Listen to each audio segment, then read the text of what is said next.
up, y'all? Welcome back to another video.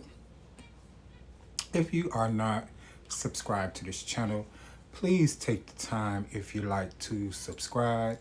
Make sure that y'all comment, like, and share this video. And today I'm coming to you with life updates. Life has been life. I know I haven't made a video on my Ghetto Bites channel in a long time. I haven't did an update video. And I'm also going to share this video on my vlog slash lifestyle video. So both channels will be getting this video.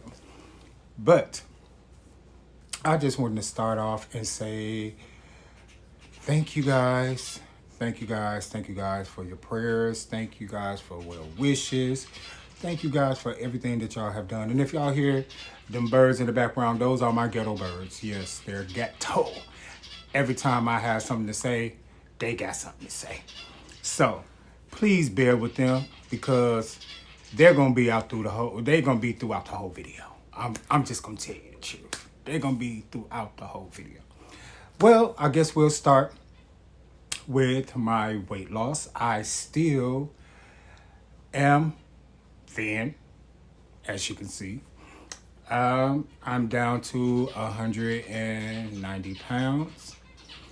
After my weight loss surgery, I got very sick. For those of you that don't know, I got very sick after my weight loss surgery. And at first I thought it was because of the Ozempic that I was taking. But then I started to notice that I don't think it was the Ozempic because I was losing weight so quickly. When I got the surgery done, it was like I lost maybe about 90 pounds in 2 weeks. So even when I went to go see the nutritionist, they were very concerned because I was losing weight so quickly. My nutritionist said that she never seen one of her patients lose weight so fast. And I was the one that lost weight that quickly. So because of my weight loss, the fast or the quick weight loss, I think my body went into shock. So after my body went into shock, things stopped working in my body, stopped functioning. Like my bladder stopped functioning. My bladder stopped working in August of last year. I could not urinate on my own. So I ended up having to get a catheter in, which I'm going to insert some pictures as well. But I ended up having to get a catheter in, and I had that in for months and months and months, and I kept having to get it changed like every month. But while the catheter was inside of me, I had to continually got bladder infections. I mean, continually got bladder infections. So it was almost the whole time that I had the catheter in, I was on antibiotics. And too many antibiotics is not good for your body. So I was on antibiotics a lot.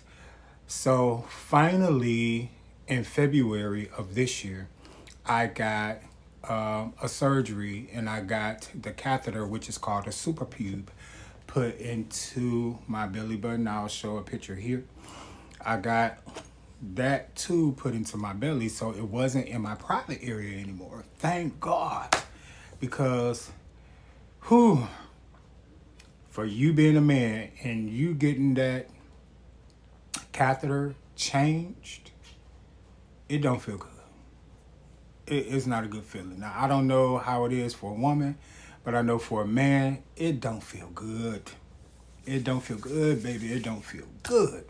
So it used to hurt, and I used to be ready to kick one of them doctors in the face. I'm just going to be truthful to you. I was ready to kick one of the doctors in the face. So after the SuperPube, many of you know that my brother got shot last year as well. My father-in-law passed away last year as well. I mean, life was life. I was sick. My father-in-law passed away, which my wife and my daughter found him in his bathroom, deceased. My brother passed, Lord help me. My brother-in-law, my brother, talk. I'm sorry, y'all. My brother got shot, and my brother actually died 3 times. But I was at the hospital every day, every day, every day. I didn't care how sick I was at the hospital every day. But one day in March, I got up and prayed, March 3rd, to be exact. I got up and I prayed, and my brother was doing good. You know, I saw God brought my brother back from death. I saw God started to heal my brother.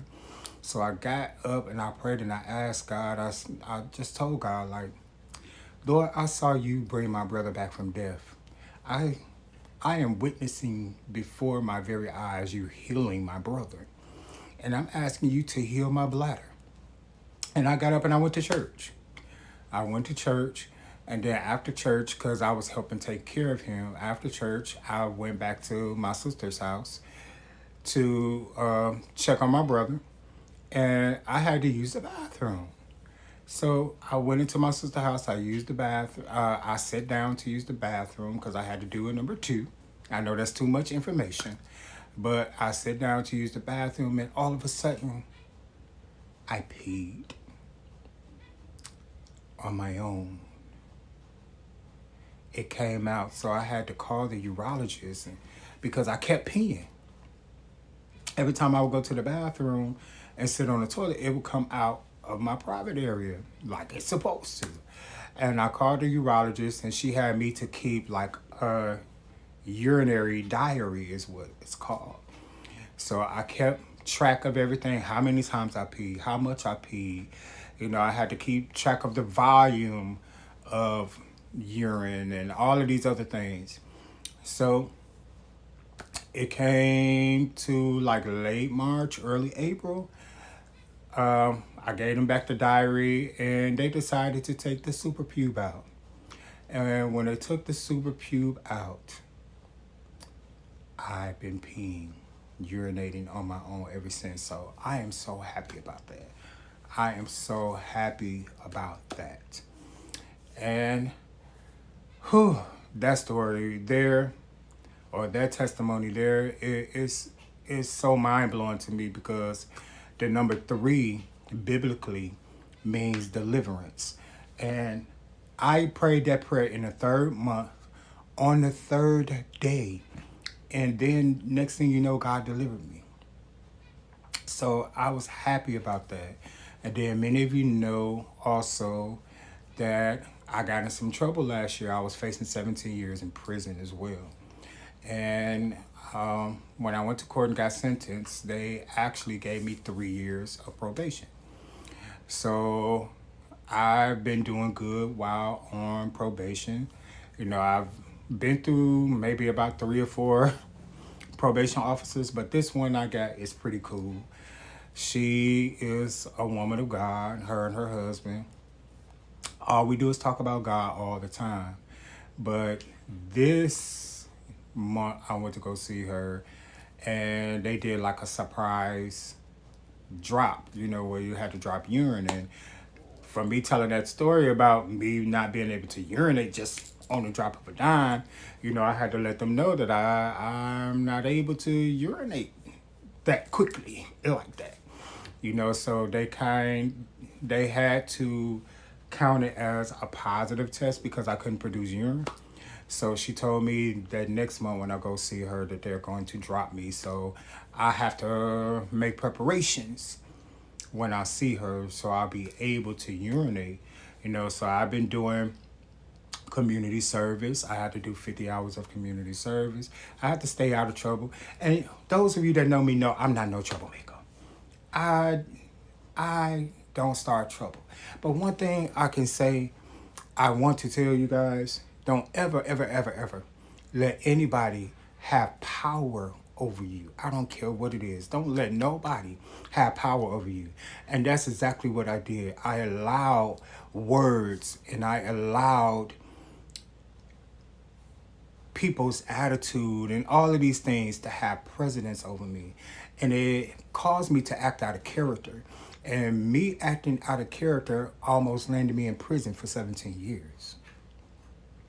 Because I could have just ignored it. I could have just went on about my business, but it was something inside of me that wouldn't let me do it. So you don't let anything, I don't care what it is, because the enemy always want to use somebody else to get you to act out of character. And this time, 17 years in prison, sickness, death, all my brother being shot, all of these things taught me something. To never, ever, ever, ever get out of character. Never let nobody take you to a place where you should not be. Ever. And I've learned from that. I have really learned from that. But this PO, she's been very, very, very cool. She's let me go out of town several different times. You know, all we talk about is God.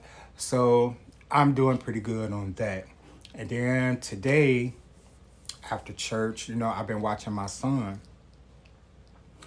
I've been watching him use the bathroom a lot. I've been watching him drink a lot of water excessively.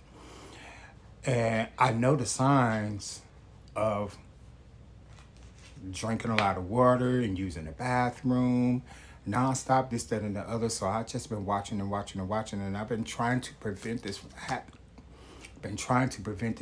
But God allowed me to test my son today, and I tested his blood, and his sugar was like 484. So now I'm going to make him a doctor's appointment because I don't want my son to be like me. I don't want my son to be like me, because from diabetes, I had a roller coaster ride. I'm going to show y'all, you know, because I'm going to insert some more videos. Like, it's going to be other videos attached or in this video, because I just, maybe about a month ago, I just got my third amputation done. I lost another toe. So now on my right foot, I only have one toe. Just one toe now. I have one toe on the right foot. And I'm not even diabetic no more since I've lost the weight. But because of the diabetes, having diabetes for so long, it gave me this thing called neuropathy, where I don't have any nerves or any feeling in my feet. So I have to check my feet every day because I don't feel anything. So if I wear a shoe, the shoe may rub against the toe, and then the toe will get bruised, and then next thing you know, our fluid will start building up in it, and the fluid will cause the bone to be infected, and if the bone is infected and they cannot cure it, then they have to cut it off. So I've gotten 4 toes cut off on my left foot, and I'm trying to prevent my son from going through this. So now I have to be proactive. Me and my wife have to be proactive, and even my daughter. So we're going to have to change some things, you know, and he going to have to change, you know, because I seen my son, you know, I noticed that he sneak and eat and do all these other type of things.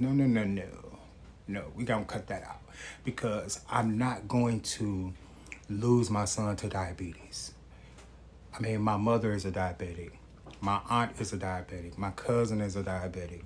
And me, my aunt, and my cousin, we are all amputees. My aunt lost a leg.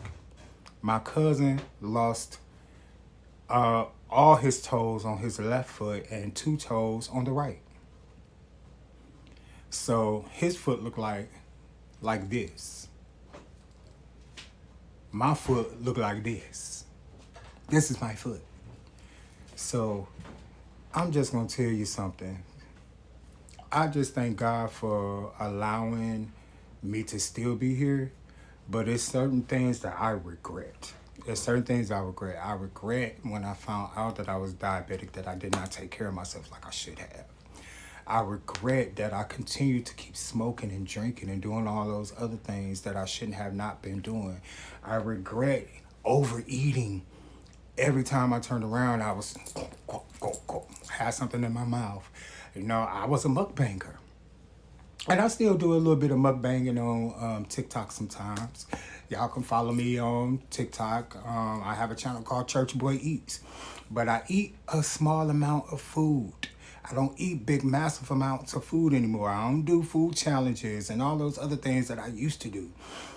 Because, for one, I can't eat that much now that I had weight loss surgery. I can't eat much. So I can only eat as much as my body will allow me to. And then after that, I'm full. I have to push the plate back because I'm going to tell you something. Those of you that has had a gastric sleeve or a gastric bypass or whatever, your full is different from a person who hasn't had that. Their full is different. When I am full, I am miserable. Like I'm trying to find the nearest toilet to vomit everything up because I'm just that full. You know what I'm saying? So my full is different from a person who hasn't had the surgeries full. But life has been lifing, but I'm not going to sit up here and say that life has been bad because it has not been bad. Yes, life has had its ups and it's had its downs, but guess what? I am still here to talk about it. So I hope that this testimony / life update find somebody and encourages someone, encourage you and help you to get into good spirits, help you to get into the right relationship with God. Whatever it does, I'm hoping that the Lord uses it to help you, whomever you may be. Help you, whomever you may be. So, excuse me. I want to start maybe vlogging more. Y'all leave a comment on what y'all think I should start doing. Because I'm going to probably share videos on 2 different channels. And, I got several different TikTok accounts. And why I do that? Because I'm so sick and tired of that algorithm putting you into a box. Like me, I don't want to be in a box. I don't want to be here. I'm the type of person that's able to do a lot of things. Y'all know I do hair. I do a little bit of comedy. I do some of everything. I like to get dressed. I like to do vlogging. I like to, do outfit of the day. I like to do all of these other different things. And I don't want to be put in a box. But the algorithm won't push your videos out if you don't stick to one niche. And I'm not a one niche type of fella. I'm going to tell you the truth. I'm not a one niche type of dude. So I like to do everything. So now I have to have different channels. So all these avenues that I have in me, I can give them an outlet. So I know it's a lot. Follow me on every channel. Follow me on everything. Subscribe on everything. Until I'm able to build a community where I have enough followers or subscribers where I'm actually able to do whatever. You know what I'm saying? But when you're starting out, you're not able to just do whatever. You just can't do that. So I'll leave everything in the description box. If you decide to follow me, God bless you. I love you, love you, love you. Let me know if I should do more of these sit down and talk with me type of things. If you enjoy those things, story times, I have a million stories, a million things that I could talk about. So I am going to get out of here. My daughter is on her way back from Vegas, so I want to be prepared to go pick her up from the airport. But I just want to say I love you again and thank you. Make sure that y'all like, comment, share, and subscribe. Make sure that you hit the post notification bell to be notified each and every time I drop another video. I will see you next time. Peace.